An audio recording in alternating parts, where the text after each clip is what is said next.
anniversaire, les 14 ans de la publication du livre blanc du protocole Bitcoin. D'abord, un mot d'explication de quoi s'agit-il et surtout dans quel contexte est-ce que ce livre blanc avait été publié?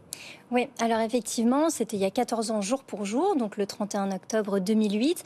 Il y a un certain Satoshi Nakamoto, alors une personne ou un groupe de personnes, on ne sait pas vraiment parce que c'est une personne qui n'a pas été identifiée, qui publie donc un livre blanc, le livre blanc du Bitcoin.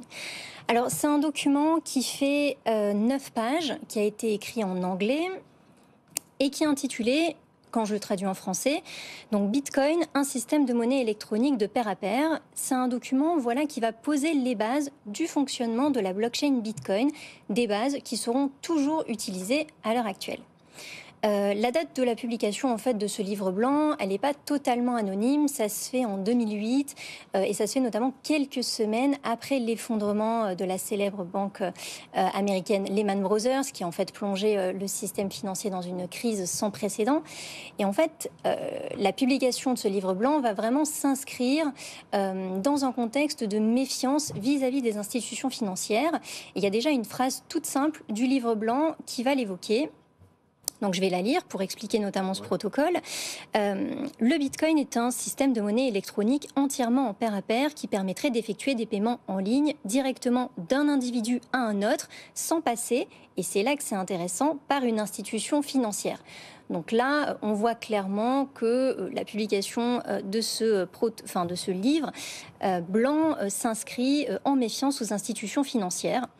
Et donc c'est un document, comme je le disais, qui fait 9 pages en anglais, où il y a 12 principes notamment qui sont évoqués, avec une introduction qui est relativement courte, une conclusion aussi qui est courte.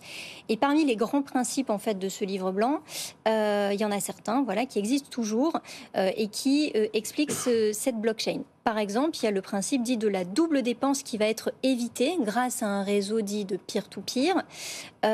Évidemment, il n'y aura pas d'émetteurs centralisés de monnaie ou autres tiers de confiance, notamment les institutions financières, pour pouvoir utiliser cette blockchain Bitcoin.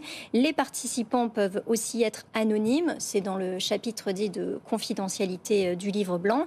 Et enfin, les nouveaux jetons, ils sont fabriqués à partir d'un système dit de preuve de travail. On en a beaucoup parlé ces derniers mois, notamment parce que mi-septembre, il y a la blockchain Ethereum qui est passée Proof of stake. Voilà, c'est ça, qui est passé du système de preuve de travail à preuve d'enjeu. Et donc Ethereum est passé à ce type de fonctionnement et la blockchain Bitcoin utilise toujours ce fonctionnement. Donc c'est aussi décrit dans le livre blanc.